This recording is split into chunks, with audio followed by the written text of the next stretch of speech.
Probably trade a little bit more than I would have liked to today. I would preferably like to get in, make a couple of trades in the morning, and then be done. And hit my daily goal. However, first couple of days haven't had that happen yet. That doesn't mean they've been bad days. Today, we can see that on the overview here that start of day equity was 28.05. So we know from yesterday it was about 28.50, meaning that this is where the struggles come of a small account challenge, is that there's about $45 in commissions and fees that I paid that ate into some of the gains from yesterday. So, really didn't make much progress after yesterday. But it wasn't negative. It was a small positive gain. And then today, it was a $130 day.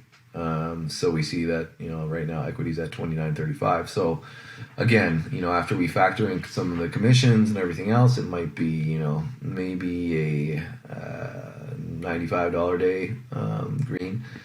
So that will give me a little more wiggle room in terms of margin, and it's giving me a little more of a cushion, getting away from the $2,500 marker for 6 times margin requirements. So that's what we're just trying to focus on right now. I'm just trying to make sure that I take good trades and manage my risk really well.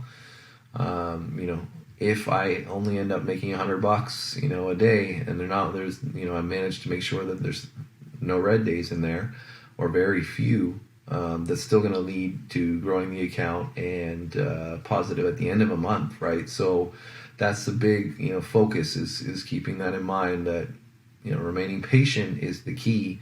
And, all it takes is one opportunity, and then all of a sudden you have a lot more cushion again. So, it's better to be safe than sorry. It's better to manage risk than go for profits at this point. And you can say that for most trading strategies, but I'm definitely more risk adverse at this point. And so we come back tomorrow. It was a down day at the end of the day. I kind of expected that we were going to have a sell-off in the overall market. So we'll see if we have a gap down tomorrow. Some larger gaps tend to be harder to trade. Not a whole lot of earnings going on as well. So, again, they might just need to be patient and wait for an opportunity in a volume top or a bottom or something like that and go from there. All right, so we'll get back to it tomorrow.